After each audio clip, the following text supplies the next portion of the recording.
நல்ல சினிமாக்களை நேசிக்கிற கொண்டாடுற எல்லா நெஞ்சங்களுக்கும் வணக்கம். உங்க எல்லாரையும் மீண்டும் ஒரு Q&A செஷன்ல சந்திக்கிறதுல மகிழ்ச்சி.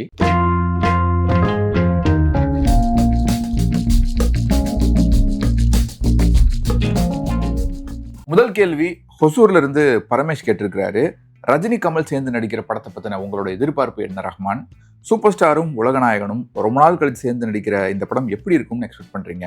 இந்த படத்தை சுந்தர் சியே டைரக்ட் பண்ணியிருக்கலாம் அப்படின்னு உங்களுக்கு தோணுச்சா அப்படின்னு கேட்டிருக்காரு. இல்ல அப்படிலாம் எந்த எதிர்பார்ப்பும் இல்லை. ஏன்னா இந்த மாதிரி ஒரு படத்துக்கு நீங்க என்ன மாதிரியான எக்ஸ்பெக்டேஷன்ஸ் வச்சிருந்தாலும் கண்டிப்பா ஏமாதான் போவீங்க. இந்த படத்துக்கு ஒரு ஃபர்ஸ்ட் கிளிம்ஸ் வந்துச்சு இல்லையா, அதை நான் எந்தவித எதிர்பார்ப்பும் இல்லாமல் என்னோட எக்ஸ்பெக்டேஷன்ஸ்லாம் குறைச்சிட்டு தான் பார்த்தேன். ஸோ அந்த வகையில் எனக்கு அது ரொம்பவே பிடிச்சிருந்தது. அதே மீட்டரில் ஒரு நல்ல என்டர்டெய்னராக இருந்தால் மட்டும் போதும். ரொம்ப எக்ஸ்பெரிமெண்டெல்லாம் ட்ரை பண்ணலாம் எதுவும் பண்ண வேணாம். ஜெயிலர் மாதிரி ரொம்ப ஆவரேஜான டெம்ப்ளேட்டடான படமாக இருந்துட வேணாம். நெல்சன் ஸ்டைலில் ஒரு படமாக இருந்துச்சுன்னா, கோலமாவு கோகிலா மாதிரியோ டாக்டர் மாதிரியோ இருந்துச்சுன்னா கூட நல்லாயிருக்கும். எப்படி பண்ண போகிறாங்கன்னு தெரில. நம்ம எதிர்பார்ப்பு ஒன்று தான், படம் நல்லா என்ஜாய் பண்ணுற மாதிரியான ஒரு என்டர்டெய்னராக இருந்தால் போதும். என்ன ஒன்று, ரஜினி கமல் 2 பேரையும் வச்சு அவங்கள ஒரு படம் பண்ணுறதுக்காக பல வருஷமாக நிறைய இயக்குநர்கள் காத்திருக்காங்க. அவங்களோட ஆசையை தெரிவிச்சிருக்காங்க. உதாரணத்துக்கு K.S. ரவிக்குமார் சொல்லியிருக்காரு, வெங்கட் பிரபு சொல்லியிருக்காரு, பில்லா படம் எடுத்த விஷ்ணுவர்தன் கூட சொல்லியிருக்காரு. ஸோ இந்த மாதிரி ரஜினி கமல் 2 பேரையும் அணுவாக ரசித்த எத்தனையோ டேரக்டர்ஸ் இருந்திருக்காங்க. அவங்களுக்கு ஒரு வாய்ப்பு கொடுத்துருந்தா இன்னுமே பெட்டராக இருந்திருக்கும்னு தோணுச்சு. But still let's hope for the best from நெல்சா. அண்ட் இந்த படத்துலேருந்து சுந்தர் சி அவர்கள் விலகினது வந்து எனக்கு பர்சனலாக ஒரு பெரிய சந்தோஷமான செய்தியாக இருந்தது. ஏன்னா சுந்தர் சி அவர்களோட கரியரை பார்த்தீங்கன்னா, அவர் எடுத்த காமெடி படங்கள் தவிர ஒரு சில குடும்ப படங்கள், இந்த படங்கள் தவிர அவரோட கெரியரில் முக்கால்வாசி படங்கள் வந்து மொக்கையான படங்களாக தான் இருக்கும். குறிப்பாக ஆக்ஷன் படங்களாக இருக்கட்டும், அவர் பெரிய ஹீரோக்களை வச்சு பண்ண படங்களாக இருக்கட்டும், இது எல்லாமே வந்து மோஸ்ட்லி தோல்வி படங்களாகவோ இல்லை சுவாரஸ்யமில்லாத படங்களாக தான் இருந்திருக்கு. அதனால் அவர் ஸ்டைலை விட்டு விலகி அவர் பெரிய ஹீரோக்களுக்காக படம் பண்ணும்போது அது பெருசாக ஜெயிச்சதில்லை, சுவாரஸ்யமாகவும் இருந்ததில்லை. அதனால் இந்த படத்தில் அவர் இருந்திருக்கணும், அவரே இந்த படத்தில் பண்ணியிருக்கலாமே அப்படிலாம் எனக்கு தோணலை. அடுத்த கேள்வி சேத்துப்பட்டிலேருந்து மணிமாறன் கேட்டிருக்கிறாரு. 2 கேள்விகள் கேட்டிருக்காரு. முதல் கேள்வி, இந்த வருஷம் 2026 தேர்தலில் கண்டிப்பாக விஜய் முதல்வர் ஆகிடுவார் அப்படின்னு தான் எனக்கு தோணுது. நீங்கள் என்ன நினைக்கிறீங்க? விஜய் சிஎம் ஆவாரா மாட்டாரோ அப்படிங்கிறத பற்றி சொல்லுங்கள் ப்ரோ அப்படின்னு கேட்டிருக்காரு. 2வது கேள்வி, ஆரம்பத்திலிருந்தே நிறைய பேர் தாவேக்கா வெறும் 10 தொகுதி தான் ஜெயிக்கும், 20 தொகுதி தான் ஜெயிக்கும் அப்படிங்கிற மாதிரிலாம் எப்போவுமே சொல்லிட்டு இருந்தாங்க. இப்போவும் பல பேர் அப்படி தான் சொல்கிறாங்க. ஆனால் இந்த தடவை தேர்தலையே விஜய் அவர்கள் ஒரு பெரிய மாற்றத்தை கொண்டு வந்திருக்கிறாரு. அவர் கண்டெஸ்ட் பண்ணுறதால இதுவரை இல்லாத அளவுக்கு நிறைய பேர் ஓட்டு போட்டிருக்காங்க. எல்லாரும் விஜய்க்காக வந்த மாதிரி தான் தெரியுது. என்னோட ஃப்ரெண்ட்ஸ் ரிலேட்டிவ்ஸ்லேயே 30 பேர் பக்கம் விஜய்க்கு ஓட்டு போட்டதாக சொன்னாங்க. ஆனால் ஏன் தொடர்ச்சியாக டிவிகே ஜெயிக்காது, விஜய் ஜெயிக்கவே மாட்டார் அப்படின்னு நிறைய பேர் நெகட்டிவாக சொல்கிறாங்க. ஏன் டிவிகே மேலே இவ்வளோ வன்மம் அப்படின்னு கேட்டிருக்காரு. ப்ரோ என்ன ப்ரோ நீங்கள் விஜய் சிஎம் ஆவாரா மாட்டாரான்னு கேட்குறீங்க? அவர் ஆல்ரெடி சிஎம் ஆயிட்டாரே. என்னங்க எனக்கு ஒண்ணுமே புரியல. ஏப்ரல் 23ஆம் தேதிக்கு முன்னாலேயே சோஷியல் மீடியாவில் பல தடவை எலெக்ஷன் நடத்தி ஏற்கனவே பல முறை விஜய் அவர்களை முதல்வராக்கி அழகு பார்த்துட்டாங்க. விஜய் அவர்கள் ஜெயிச்சார்னா ஆதவ் அர்ஜுனாவுக்கு என்ன அமைச்சர் பதவி கொடுக்கலாம், புஷி ஆனந்துக்கு என்ன பதவி கொடுக்கலாம், ராஜ்மோகனுக்கு என்ன அமைச்சர் பதவி கொடுக்கலாம் அப்படிலாம் பேசிக்கிட்டு இருக்காங்க. அது மட்டும் இல்லை, சீக்கிரமே வந்து ஜனநாயகன் படம் ரிலீஸ் ஆக போகுது இல்லையா, அந்த படம் ரிலீஸ் ஆகும்போது படத்தோட டைட்டிலில் தளபதி விஜய் அப்படின்னு போடலாமா இல்லை தமிழக முதலமைச்சர் விஜய் அப்படின்னு போடலாமாங்கிற அளவுக்கு ரொம்ப தீவிரமாக டிஸ்கஸ் பண்ணிட்டு இருக்காங்க.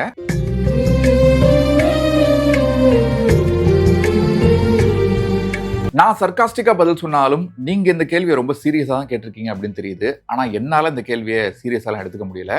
ஏன்னா விஜய் அவர்கள் 2026 முதல்வர் ஆகிறதுக்குலாம் வந்து 1% கூட வாய்ப்பு இல்லை, ஒரே 1% கூட வாய்ப்பு இல்லை. ஏன்னா அதுக்கான எந்த ஒரு உழைப்பையுமே கடந்த 2 வருஷமாக விஜய் அவர்கள் போடவே இல்லை. கட்சி ஆரம்பித்து 2 வருஷமாக ஒர்க் ஃப்ரம் ஹோம் அரசியல் பண்ணிக்கிட்டு பனையூர் பங்களாவில் ஒரு பண்ணையார் மாதிரி உட்காந்துட்டு இருக்கிற ஒருத்தருக்குலாம் வந்து நம்ம மக்கள் அவ்வளோ ஈஸியாக முதல்வர் பதவியை கொடுத்துட மாட்டாங்க. அப்படியே உங்களோட அடுத்த கேள்விக்கு வரேன். நீங்கள் சொல்கிற மாதிரி உங்கள் சுற்று வட்டாரத்தில் நிறைய பேர் வந்து விஜய்க்கு ஓட்டு போட்டிருக்கலாம். அவங்கெல்லாம் மோஸ்ட்லி வந்து யங் ஓட்டர்ஸாக இருக்கலாம், இல்லை விஜய் ரசிகர்களாக இருக்கலாம். அதையும் தாண்டி ஒவ்வொரு வீட்லையுமே வந்து விஜய் ரசிகர் இல்லாத ஒருத்தர் கூட ஒரு ஓட்டு போட்டிருக்கலாம். இது எல்லாமே பார்த்தீங்கன்னா மோஸ்ட்லி ரொம்ப ப்ரிவிலேஜ்னு என்ன சொல்கிறேன்னா, களத்தில் இருக்கிற பிரச்சனைகள் வந்து அவங்களை பெருசாக அஃபெக்ட் பண்ணாது, இல்லை அரசியலை ஃபாலோ பண்ணாத ஒருத்தராக இருப்பாங்க. எனக்கெல்லாம் அரசியலே பிடிக்காதுப்பா, எந்த கட்சி ஆட்சிக்கு வந்தாலும் எனக்கு நம்பிக்கை இல்லை அப்படின்னு சொல்லிட்டு ரொம்ப ப்ரிவிலேஜாக பொலிட்டிக்கலாக இருக்கிற ஒரு சர்டைன் பர்சன்டேஜ் ஆஃப் ஓட்டர்ஸ். இப்படிப்பட்ட வாக்காளர்கள் எப்போவுமே இருப்பாங்க. யார் புதுசாக வந்தாலும் ஓட்டு போடுவாங்க. சீமான் வந்தாலும் ஓட்டு போடுவாங்க, கமல் வந்தாலும் அவருக்கு நான் ஒரு வாய்ப்பு கொடுக்க போறேன்னு சொல்லிட்டு அவருக்கும் ஓட்டு போடுவாங்க, விஜய் வந்தாலும் ஓட்டு போடுவாங்க. இப்படிப்பட்டவங்க ஒரு 10-15% இருப்பாங்க. அதிகபட்சம் விஜய் ஒரு பெரிய ஸ்டாருங்கிறனால ஒரு 20% கூட இருக்கிறதுக்கு வாய்ப்பு இருக்குது. ஆனால் மீதி முக்கால்வாசி வாக்காளர்கள் தங்களோட வாக்கோட அருமையை தெரிஞ்சவங்க. அண்ட் நீங்கள் சொல்கிற மாதிரி 10 தொகுதியிலலாம் விஜய் ஜெயிக்கிறதுக்கு வாய்ப்பே இல்லைங்க. அதுவே ரொம்ப ஒரு ஹையஸ்ட் எக்ஸ்பெக்டேஷன் தான். விஜய் வந்து 2-3 தொகுதியில் வேணால் ஜெயிக்கிறதுக்கு வாய்ப்பு இருக்குது. அதிகபட்சம் 4-5 தொகுதி. நான் சொல்கிறது அதிகபட்சமாக 4-5 தொகுதி. ஏன்னா விஜய் அவர்கள் பிரச்சாரத்துக்கு கூட நிறைய ஊர்களுக்கு போகல. அவர் வந்து இந்த எலெக்ஷன் டேட் அறிவிச்ச பின்னால் மிஞ்சி போனால் ஒரு 4-5 தொகுதிக்கு போயிருப்பாருன்னு நினைக்கிறேன். மொத்தமாகவே இந்த 2 வருஷத்தில் ஒரு 10-15 தடவை தான் மக்களே சந்திச்சிருப்பார். அவர் வந்து இந்த எலெக்ஷன் அறிவிச்ச பின்னால், வேட்பாளர்கள் அறிவிச்ச பின்னால் கூட அவர் பிரச்சாரத்துக்கு போனார் இல்லையா, அந்த ஊர்லலாம் ஒரு 2 ஊரில் வேணால் அந்த வேட்பாளர்களோட பேரை சொன்னார். ஈவன் ஒரு ஊரில் ஒரு பிரச்சாரம் பண்ணும்போது வேட்பாளரோட பேரே தப்பாக சொன்னார். ஸோ விஜய் முகத்துக்காக ஓட்டு போடலாம் அப்படின்னு நினச்சவங்க கூட ஓட்டு போட போகிறப்போ அந்த கட்சி வேட்பாளர் பேரையோ இல்லை அவர் முகத்தையோ பார்க்குறப்போ சட்டுன்னு மனசு மாறி இருப்பாங்க. ஏன்னா லெஃப்ட் பாண்டி, மெர்சல் சுரேஷ், பிகில் ரமேஷ் இந்த மாதிரி பேரெல்லாம் பார்க்கும்போது லைட்டாக ஜெர்க்காகி இருப்பாங்க. இந்த ஒரு மெர்சல் சுரேஷையோ லெஃப்ட் பாண்டியோ நம்ம வந்து நம்மளோட எம்எல்ஏவை ஆக்க போகிறோம் அப்படிங்கிற மாதிரி மனசு மாறி இருக்கிறதுக்கு, கடைசி நிமிஷத்தில் மனசு மாறி இருக்கிறதுக்கு வாய்ப்பு இருக்குது. அதை கூட விடுங்க, அந்த கட்சியில் டிவிகே அப்படிங்கிற கட்சியில் ஒழுங்காக பேச தெரிஞ்ச ஒரு ஆளாவது இருக்காங்களா சொல்லுங்க. தான் முதல்வராகிறதுக்கு வாய்ப்பு இல்லை அப்படிங்கிறதுலாம் வந்து விஜய்க்கே ரொம்ப கிளியராக தெரியும். அவரோட கட்சியில் இருக்கக்கூடிய எல்லா 2ஆம் கட்ட தலைவர்களுக்கும் அது நல்லாவே தெரியும். சும்மா வீட்டில் இருந்துக்கிட்டே ஒர்க் ஃப்ரம் ஹோம் அரசியல் பண்ணுறது, ட்விட்டரில் மட்டுமே அரசியல் பண்ணுறது, வீக்கெண்டில் மட்டுமே வந்து மக்களை சந்திக்கிறதுன்னு இந்த மாதிரி ஏதாச்சும் பண்ணிட்டு 6 மாதத்துலலாம் முதல்வர் ஆகிட முடியாது. சரி, இப்போ யார் தான் ஆட்சியை பிடிப்பாங்கன்னு கேட்டிங்கன்னா கண்டிப்பாக திமுக வர்றதுக்கு தான் நிறைய வாய்ப்புகள் இருக்குது. ஏன்னா டிஎம்கேவோட இந்த 5 வருஷம் ரூலிங்கில் நிறைய குறைகள் இருந்திருக்கு, அதிருப்தி இருந்திருக்கு, சட்ட ஒழுங்கு பிரச்சனைகள் இருந்திருக்கு. ஆனால் ஆட்சி மாற்றம் வர்ற அளவுக்கு ஆன்டி இன்கம்பன்சி இருந்ததா தெரியல. பெண்களுக்கு இலவச பஸ் பயணம், மாதாந்திர மகளிர் உதவித்தொகை, அரசு பள்ளி மாணவர்களுக்கு காலை உணவு திட்டம், நான் முதல்வன் திட்டம், தோழி விடுதி, அப்புறம் இன்ஜினியரிங் காலேஜஸில் அரசு பள்ளி மாணவர்களுக்கு 7.5% ரிசர்வேஷன் அப்படின்னு நிறைய நலத்திட்டங்கள் மூலமா அவங்களுக்கு நல்ல பேரும் கிடைச்சிருக்கு. அதனால ரொம்ப ஈஸியாவே திமுக குறைஞ்சபட்சம் ஒரு 130 140 தொகுதிகளை ஜெயிச்சு ஆட்சியை பிடிச்சிருவாங்க. அவங்க அதுக்கு மேலேயும் நிறைய சீட்டுகள் ஜெயிக்கிறதுக்கு வாய்ப்பு இருக்கு. ஏன்னா டிவிக்கே ஜெயிக்கிறதுக்கு வாய்ப்பு இல்லைனாலும் கூட, விஜய் அவர்கள் முதல்வராகிறதுக்கு வாய்ப்பு இல்லைனாலும் கூட நிறைய தொகுதிகளில் அவங்க குறைஞ்சபட்சம் 15,000 20,000 ஓட்டுகள் வாங்குவாங்க. இது எல்லாமே வந்து அதிமுகவுக்கு விழுந்திருக்க வேண்டிய திமுக எதிர்ப்பு வாக்குகள், ஆன்டி இன்கம்பன்சி ஓட்ஸ். அதனால ஜெயிக்க வேண்டிய சில தொகுதிகளில் கூட ஏடிஎம்கே தோக்கும். அந்த சீட்டு எல்லாமே வந்து டிஎம்கேக்கு தான் போகும், ஒரு 15-20 எக்ஸ்ட்ரா சீட்டு. அதுக்கு காரணம் டிவிகேவா தான் இருக்கும். எனக்குன்னே வருவீங்களாடா? ஏன்ட்ட சரசம் பண்றக்கே வாட்டாப்பே உங்களை பெற்றுறாங்களா? அது மட்டும் இல்ல, அதிமுக கூட்டணிக்குள்ளேயே நிறைய இடங்கள்ல பிரச்சனை இருந்திருக்கு. அதாவது அமமுக கண்டெஸ்ட் பண்ற அந்த தொகுதிகளெல்லாம் வந்து அதிமுக நிர்வாகிகள் சரியா ஒர்க் பண்ணல, அவங்க கரெக்டான கிரவுண்ட் ஒர்க் பண்ணல அப்படிங்கிற மாதிரிலாம் சொல்லப்படுது. ஏன்னா வந்து டிடிவி தினகரன் ஜெயிக்கிறதுல அதிமுகவுக்கு பெருசாக விருப்பம் இல்லை அப்படிங்கிற மாதிரிலாம் சொல்லப்பட்டது. அதே போல கோபிச்செட்டிப்பாளையத்தில் டிவிகே சார்பா செங்கோட்டையன் நிற்கிறாரு. அதிமுகவிலிருந்து தாவகாவுக்கு வந்தார் இல்லையா, அந்த செங்கோட்டையன் நிற்கிறாரு. அந்த தொகுதியிலலாம் பார்த்தீங்கன்னா ஏடிஎம்கே ஜெயிக்காட்டியும் பரவாயில்ல, செங்கோட்டையன் ஜெயிக்கக்கூடாது அப்படின்னு அதிமுக நிர்வாகிகள் கடுமையாக உழைச்சதா சொல்லப்படுது. ரத்தத்தின் ரத்தங்களோட உழைப்பு அந்த மாதிரி தொகுதிகளில் ரொம்ப அதிகமாக இருந்ததா சொல்லப்படுது.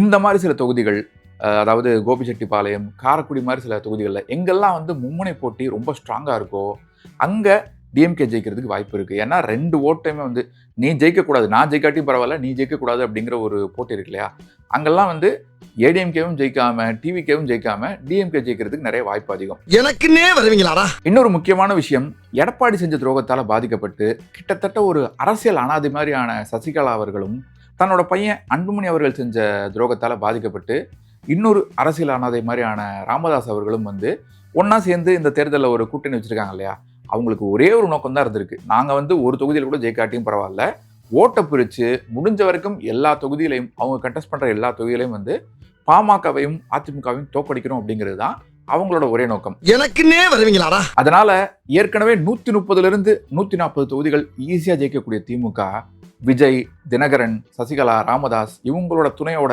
இவங்க சப்போர்ட்டோட எக்ஸ்ட்ரா இன்னும் ஒரு 20-30 தொகுதிகள் ஜெயிச்சாலும் ஆச்சரியப்படுறதுக்கு எதுவுமே இல்லை. ஆனால் எடப்பாடி கூட எவ்வளவோ பரவாயில்லைங்க. ஆனால் விஜய் கட்சி ஆரம்பிச்சதால இந்த தேர்தலில் கடுமையாக பாதிக்கப்பட போற ரொம்ப பரிதாபகரமான ஒரு ஜீவன் ஒருத்தர் இருக்காரு. அசையாத மரம் ஒன்று உயிர்ந்தது கீழே. ஏன்னா போன தேர்தல் வரைக்கும் பிஜேபிக்கு ஓட்டு போட விரும்பாதவங்க, திமுக அதிமுக அப்படிங்கிற திராவிட கட்சிகளுக்கு ஓட்டு போட விரும்பாதவங்க எல்லாருக்குமே ஒரே சாய்ஸாக இருந்தது சீமான் அண்ணன், அப்படி இல்லைன்னா நோட்டா தான். அதனால இந்த தேர்தலில் திராவிட கட்சிகளுக்கும் பிஜேபிக்கும் மாற்று அப்படின்னு தன்னைத்தானே சொல்லிக்கக்கூடிய விஜய் அவர்கள் வந்து அந்த இடத்துல ஒரு ஃபர்ஸ்ட் சாய்ஸாக இருப்பார். அதனால சீமான் அவர்களுக்கு போன ஓட்டில் 3/4 வாசி அப்படியே விஜய் அவர்களுக்கு கன்சால்டேட் ஆகும். அதனால் இந்த தேர்தலில் சீமானவர்களோட நிலைமை கொஞ்சம் பரிதாபகரமாக தான் இருக்கும். அவரோட வாக்கு சதவீதம் ரொம்ப கீழே இறங்குறதுக்கு வாய்ப்பு இருக்குது. ஆனால் இன்னொரு விஷயத்தையும் நீங்கள் புரிஞ்சுக்கணும். நான் இப்போ இந்த வீடியோவில் சொன்னேன் இல்லையா, விஜய் அவர்கள் 2026 முதல்வர் ஆகிறதுக்கு 1% கூட வாய்ப்பு இல்லை. அவர் அதிகபட்சம் 4-5 தொகுதி தான் ஜெயிப்பார், இல்லை 2-3 தொகுதி தான் ஜெயிப்பாருன்னு சொன்னேன் இல்லையா. இப்போ நான் நெகட்டிவாக சொன்னதால் விஜய் அவர்கள் எந்த காலத்துலையுமே சிஎம் ஆகிறதுக்கு வாய்ப்பே இல்லை அப்படின்லாம் அர்த்தம் இல்லை. விஜய் அவர்கள் கொஞ்சம் கொஞ்சமாக அரசியலை கற்றுக்க தயாராக இருந்தார்னா, தன்னை மாற்றிக்க தயாராக இருந்தார்னா, மாற்றிக்கிறதுனா எந்த மாதிரினா, இப்போ இந்த கரூர் சம்பவத்துலலாம் அவர் பேசினார் இல்லையா, 7 மணி நேரம் லேட்டாக வந்துட்டு அவர் மேலே எந்த தப்புமே இல்லை அப்படின்னு எந்தவித அக்கௌண்டபிலிட்டியும் எடுத்துக்காமல் சிஎம் சார் அப்படின்னு வீடியோ போட்டார்ல, என்ன வேணால் பழி வாங்கிக்கோங்க அப்படின்னு சொன்னார்ல, அந்த மாதிரியான கிரிஞ்சுத்தனமான விஷயங்கள்லாம் பண்ணாமல் கொஞ்சம் மெச்சூர்டாக நடந்துக்க ஆரம்பித்தார்னா, ப்ளேம் கேம் எல்லாம் விட்டுட்டு அவர் என்ன பண்ண போகிறாரு அப்படிங்கிறத கரெக்டாக பேச ஆரம்பித்தார் அப்படின்னா, இன்னும் ஒரு 10-15 வருஷத்தில் இல்லை இன்னும் ஒரு 2-3 எலெக்ஷன் பொறுமையாக இருந்தார்னா என்ன வேணால் நடக்கலாம். அதுபோக எப்படி பார்த்தாலும் திமுகவோட அடுத்த தலைவராக வரப்போகிறது உதயநிதி ஸ்டாலின் தான். அது எல்லாருக்குமே தெரிஞ்ச ஓப்பன் சீக்ரெட் தான். அதனால் அடுத்த ஒரு 5 வருஷம் இல்லை 10 வருஷத்தில் இங்கே இருக்கக்கூடிய அரசியல் களம், அரசியல் சூழல் எப்படி இருக்குன்னு பார்த்தீங்கன்னா, விஜய் வர்சஸ் உதயநிதி ஸ்டாலின் அப்படின்னு தான் இருக்கும். அந்த சமயத்தில் இப்போது விஜய் மேலே என்ன குற்றச்சாட்டுலாம் வைக்கிறாங்களோ அது அப்படியே உதயநிதிக்கும் பொருந்தும். இவர் ஒரு நெப்போ கிட் அப்படிங்கிறதோ, அரசியல் வரலாறு தெரியாது, தமிழ்நாடை பற்றி என்ன தெரியும் அப்படிங்கிறதோ, ரொம்ப ஈஸியாக முதல்வர் ஆகணும்னு ஆசைப்படுறாரு அப்படிங்கிற இந்த எல்லா விஷயங்களும், விஜய் மேலே சொல்லப்படுற எல்லா விஷயங்களுமே உதயநிதிக்கும் பொருந்தும். இவருக்கும் அவருக்கும் பெரிய வித்தியாசம்லாம் இல்லை. இன்ஃபேக்ட் சொல்லப்போனால் சினிமாவை பொறுத்த வரைக்கும் உதயநிதி ஸ்டாலினை விட விஜய் ரொம்ப பெரிய இடத்துல இருக்காரு. முன்னாள் முதல்வரோட பேரன், இந்நாள் முதல்வரோட பையன் அப்படின்னு உதயநிதி ஸ்டாலினுக்கு நிறைய ப்ரிவிலேஜ் இருக்குது. அது எதுவுமே விஜய்க்கு இல்லை. நான் ஏற்கனவே சொன்ன மாதிரி சினிமாவில் இருக்கக்கூடிய இமேஜ், மக்கள்கிட்ட இருக்கிற பாப்புலாரிட்டி அப்படிங்கிற விஷயத்தில் பார்த்தா உதயநிதியை விட விஜய் பல ஸ்டெப் முன்னால் இருக்காரு. அதனால் நான் இப்போ கொஞ்சம் நேரம் முன்னால் சொன்ன மாதிரி இன்னும் ஒரு 10 வருஷம் இல்லை 15 வருஷம் விஜய் பொறுமையாக இருந்தார்னா, எப்படி ஆந்திராவில் பவன் கல்யாண் பொறுமையாக இருந்தார், பவன் கல்யாண் ஆரம்பத்தில் தோத்துக்கிட்டே இருந்தார் இல்லையா, அதுக்கப்புறம் பொறுமையாக இருந்து அவருக்கு காலம் கூடி வந்துச்சு. பிஜேபி கூட்டணி தெலுங்கானா பிரித்து கொடுத்ததால ஆந்திராவில் இருந்த ஆன்டி காங்கிரஸ் சென்டிமெண்ட், இந்த மாதிரி பல விஷயங்கள் சேர்ந்து அவரை டெபுட்டி சிஎம் ஆக்குச்சு இல்லையா.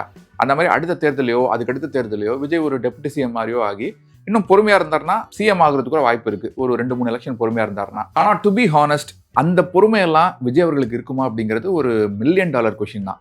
ஏன்னா கட்சி ஆரம்பித்து 10 மாதம் கழிச்சு தான் நான் பொறுமையாக கட்சி மாநாடே நடத்துவேன், கோட்டு படம் ஷூட்டிங்கு, அப்புறம் கடைசி படம் ஜனநாயகன் படம் ஷூட்டிங்லாம் முடிச்சு 6-7 மாதம் ஃப்ரீயாக இருந்தால் கூட மக்களை போய் பார்க்க மாட்டேன், வீக்கெண்டில் மட்டும்தான் நான் பிரச்சாரத்துக்கு போவேன். வெள்ள நிவாரணம் கொடுத்தாலும் சரி, போராட்டம் பண்ணிட்டு இருக்கிற தூய்மை பணியாளர்களை சந்திக்கிறதுனாலும் சரி, இல்லை கரூர் சம்பவத்தில் இறந்து போன அந்த பாதிக்கப்பட்ட குடும்பத்தினரை பார்க்கணுன்னாலும் சரி, நான் நேரில் போக மாட்டேன், அவங்கள என் இடத்துக்கு பார்க்க சொல்லுவேன் அப்படிங்கிற மாதிரி அவர் மொத்தமாக வேற ஒரு அரசியல் பண்ணிட்டு இருக்காரு. இது எல்லாத்தையுமே அவர் மாற்றினார்னா ஒரு மாற்றம் வர்றதுக்கு வாய்ப்பு இருக்குது, அவருக்கான மாற்றம் வர்றதுக்கு வாய்ப்பு இருக்குது. எனக்கு தெரிஞ்சு இதே ரேஞ்சில் போனால் இந்த வருஷ கடைசிக்குள்ளேயே விஜய் நடிக்க வந்துடுவார். அப்படிலாம் விஜய் திரும்ப நடிக்க வர்றேன் அப்படிங்கிற அந்த அறிவிப்பை வெளியிட்டுருவார். அது கூட தப்பு இல்லை, நடிச்சுக்கிட்டே அரசியல் பண்ணலாம், அரசியலே கூட நடிக்கலாம். ஆனால் இப்போ பண்ணுற மாதிரியே தொடர்ந்து அரசியலை ஒரு பார்ட் டைம் ஜாப் மாதிரி கண்டினியூ பண்ணார் அப்படின்னா கமல் அவர்களுக்கு ஏற்பட்ட அந்த நிலைமை தான் விஜய்க்கும் ஏற்படும். ஒன்று, கமல்ஹாசன் அவர்கள் மாதிரி பக்கமாக திமுகவை திட்டிட்டு கடும் வார்த்தைகளில் அவங்கள விமர்சனம் பண்ணிட்டு டிவி ரிமோட்டெல்லாம் தூக்கி கோபமாக எரிஞ்சு உடச்சிட்டு கடைசியில் அதே திமுகவோட கூட்டணி வச்சு அவங்கள பற்றி புகழ் பாடிட்டு இருக்கிற மாதிரி இருக்கணும். அப்படியும் இல்லைன்னா சிரஞ்சீவி அவர்கள் மாதிரி தனக்கு இவ்வளோ கூட்டம் வந்துச்சு, ஆனால் அந்த கூட்டம் ஏன் வாக்கா மாறலை, தன்னால் ஏன் ஜெயிக்க முடியல அப்படிங்கிறத புரிஞ்சுக்காம, அதை அனலைஸ் பண்ணாமல், செல்ஃப் எவாலுவேட் பண்ணாமல், வேறு ஏதோ ஒரு பெரிய கட்சியோட தன்னோட கட்சியை மெர்ஜ் பண்ணிட்டு அரசியலே இருந்து காணாமல் போயிடுற மாதிரி ஒரு நிலைமை வந்துடும். அப்புறம் இன்னொரு முக்கியமான விஷயம், நீங்கள் கேட்டிருந்தீங்க இல்லையா, விஜய் அவர்களால் இந்த தேர்தல் ஒரு பெரிய புரட்சியே உண்டாயிருச்சு, மாற்றம் வந்துருச்சு, நிறைய பேர் ஓட்டு போட்டிருக்காங்க, அது காரணம் டிவிக்கே தான், விஜய் கட்சி ஆரம்பித்தால தான் ஒரு மாற்றம் வந்திருக்கு அப்படின்லாம் சொன்னீங்க இல்லையா. அப்படிலாம் எதுவுமே இல்லை. போன தேர்தலுக்கும் இந்த தேர்தலுக்கும் கம்பேர் பண்ணிங்கன்னா ஓட்டு போட்டவங்களோட எண்ணிக்கையில் அந்த மாதிரி பயங்கரமான இன்க்ரீஸ்லாம் எதுவுமே இல்லை. எஸ்ஐஆர் வாக்காளர் திருத்தத்தால் தான் இந்த வாக்குப்பதிவு எண்ணிக்கை கூடியிருக்கு, அவ்வளோதான். மற்றபடி விஜய் அவர்களால் தான், டிவிக்கே அப்படிங்கிற ஒரு கட்சி வந்ததால தான் மக்கள் ரொம்ப ஆர்வமாக வாக்கு போட வந்தாங்க, இத்தனை பேர் ஓட்டு போட்டிருக்காங்க அப்படிங்கிறதெல்லாம் விஜய் ரசிகர்கள் சோஷியல் மீடியாவில் உருட்டுற உருட்டு, சுத்தமான செக்கில் ஆட்டின ஒரு உருட்டு. தமிழ்நாடு மட்டும் இல்லை, மற்ற மாநிலங்கள்லையும் இந்த எஸ்ஐஆர் வாக்காளர் திருத்தத்தால் வாக்குப்பதிவு நிறையவே கூடியிருக்கு. வெஸ்ட் பெங்கால்ல எல்லாம் 93% வரைக்கும் போயிருக்கு. மேற்கு வங்கத்தில் வாக்குப்பதிவு சதவீதம் கூட்டினது கூட நம்ம விஜய் அண்ணா தான் காரணம் அப்படின்னு விஜய் ரசிகர்கள் உருட்ட போகிறாங்களா என்னன்னு தெரியல. அடுத்த கேள்வி குபேரன் கேட்டிருக்கிறாரு, எந்த ஊருன்னு போடல, ஜனநாயகன் பார்த்துட்டீங்களா, இவ்வளோ நாளாகியும் ஏன் ரிவ்யூ போடல அப்படின்னு கேட்டிருக்காரு. திரு குபேரன் அவர்களே, எப்படி உங்களால் இந்த மாதிரி ஒரு கேள்வியை கேட்க முடியுது அப்படின்னு தெரியல. அதுவும் ஒரு யூடியூப் சேனலில் பொதுவெளியில் இந்த மாதிரி ஒரு கேள்விக்கு நான் ஆன்சர் பண்ணணும் அப்படிங்க எப்படி எதிர்பார்க்குறீங்கன்னு தெரியல. ஜனநாயகன் அப்படிங்கிற படம் வந்து திருட்டுத்தனமா ஆன்லைன்ல ரிலீஸ் செய்யப்பட்டிருக்கு, லீக் பண்ணப்பட்டிருக்கு. அது ஒரு கிரிமினல் குற்றம். பல நூறு பேர், பல ஆயிரம் பேர் உழைப்புல 400 கோடி ரூபாய் பொருட்செலவுல உருவான அந்த ஜனநாயகன் அப்படிங்கிற படம் இப்படி ஆன்லைன்ல திருட்டுத்தனமா ரிலீஸ் ஆயிருக்கிறதால, அதனால நூற்றுக்கணக்கான பேரோட வாழ்க்கை, அவங்களோட ஃபியூச்சர் நாசமாயிருக்கு அப்படின்னே சொல்லலாம். அப்படிப்பட்ட ஒரு படத்தை ஆன்லைன்ல பார்க்குறதே தப்பு. அதாவது திருட்டுத்தனமா ரிலீஸ் ஆனதை பைரசியில பார்க்குறதே தப்பு. அதை என்ன ரிவ்யூ வேற பண்ண சொல்றீங்க. இது என்ன மாதிரியான மனநிலை? நீங்க விஜய் ஹேட்டரா இருக்கலாம், வேற ஒரு நடிகரோட ரசிகரா இருக்கலாம், இல்ல விஜய் அவர்களோட அரசியலால உங்களுக்கு அவர் மேல ஒரு அவர்ஷனோ காழ்ப்புணர்ச்சியோ உண்டாயிருக்கலாம். அப்படியும் இல்லைன்னா இயல்பாவே இந்த மாதிரி சின்ன வயசுல இருந்தே பைரசியில படம் பார்த்து அது தப்பு இல்லை அப்படின்னு உங்களுக்கு தோணி அதன் மூலமா இந்த கேள்வி நீங்க கேட்டிருக்கலாம். ஆனா உங்களுக்கு பிடிச்ச ஒரு நடிகரோட படம் இதே மாதிரி ஆன்லைன்ல திருட்டுத்தனமா ரிலீஸ் ஆனாலோ, இல்ல நீங்க உங்க உழைப்பை போட்டு உங்களோட பணத்தை போட்டு உருவாக்குன ஒரு பொருள் இந்த மாதிரி கள்ளச்சந்தையில் ரிலீஸ் ஆச்சுனாலோ அதன் மூலமாக ஏற்படுற பாதிப்பு அப்போதான் உங்களுக்கு புரியும்னு நினைக்கிறேன். ஒரு படத்தை பார்க்கணும்னு தோணுச்சுன்னா 150 ரூபா இல்லை 200 ரூபா கொடுத்து தேட்டரில் படத்தை பார்க்கலாம். அப்படி பார்க்க விருப்பம் இல்லைன்னா அவாய்ட் பண்ணிடலாம். பின்னால் டிவியில் போடுறப்போவோ இல்லை ஓடிடியில் ரிலீஸ் ஆகிறப்போவோ நீங்கள் அப்போ பார்த்துக்கலாம். ஒரு துணி கடையிலையோ இல்லை ஒரு ஷூ கடையிலையோ அங்கே இருக்கிற ஒரு பொருள் நமக்கு பிடிச்சிருக்கு ஆனால் விலை அதிகமாக இருக்குது அப்படிங்கிற காரணத்துக்காக அதை திருடி கொண்டு வந்து நம்ம வீட்டில் வச்சுக்கிறது கிடையாது. அதே போல் ஒரு ஸ்டார் ஹோட்டல் நமக்கு சாப்பிடணும்னு ஆசையாக இருக்குது, ஆனால் அங்கே போய் சாப்பிட்ற அளவுக்கு வசதி இல்லை, காசு இல்லை அப்படிங்கிறதுக்காக அந்த சாப்பாட்டை நாம் ஒன்றும் அவங்களுக்கு தெரியாமல் எடுத்துகிட்டு வந்துடுறதில்ல. ஆனால் ஒரு படங்கிறப்ப மட்டும், சினிமாங்கிறப்ப மட்டும் அந்த குற்ற உணர்ச்சியெல்லாம் எதுவுமே இல்லாமல், அது தப்புங்கிற ஃபீலே இல்லாமல் சுகமாக உட்காந்து இந்த மாதிரி படம் பார்த்துக்கிறோம். அடுத்த கேள்வி பெயர் சொல்ல விரும்பாத ஒரு சப்ஸ்கிரைபர் கேட்டிருக்காரு. இந்த மாதிரி ஒரு கேள்வியை இது வரைக்கும் நம்ம சேனலில் ஆன்சர் பண்ணதில்லை. வீட்டில் மனைவிக்கும் அம்மாவுக்கும் இடையில தினம் சண்டையாக இருக்குது, யாரை சப்போர்ட் பண்ணுறதுனே தெரில, இதை எப்படி சமாளிக்கிறதுனே தெரில அப்படிங்கிற மாதிரி ஒரு கேள்வி கேட்டு அதுக்கான சஜஷன் கேட்டிருக்காரு. அடுத்த கேள்வி வேளச்சேரியிலிருந்து மதன் கேட்டிருக்கிறாரு. தளபதி 2 பேரும் 35 வருஷமா இண்டஸ்ட்ரியில் இருக்காங்க. அவங்க 2 பேரோட ஃபேன்ஸும் அவங்களுக்கு பிடிச்ச நடிகர்களை அவங்க தான் வந்து கலெக்ஷன் கிங், அவங்க தான் பாக்ஸ் ஆஃபீஸ் எம்பரர் அப்படிலாம் சொல்கிறாங்க. ஆன்லைனில் சண்டை போட்டுகிட்டே இருக்காங்க.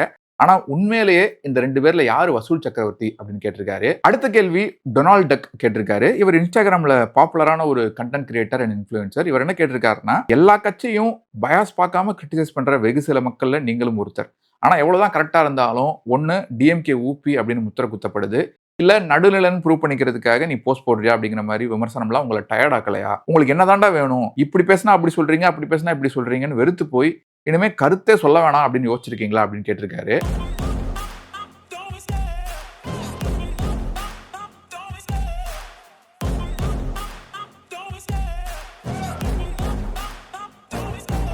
Love the chase and the hunt, and I set the pace when I'm running. I always take what I want and I always give it 100. Don't need a bank, no I'm funded. Play the game like it's nothing, I'm always thankful.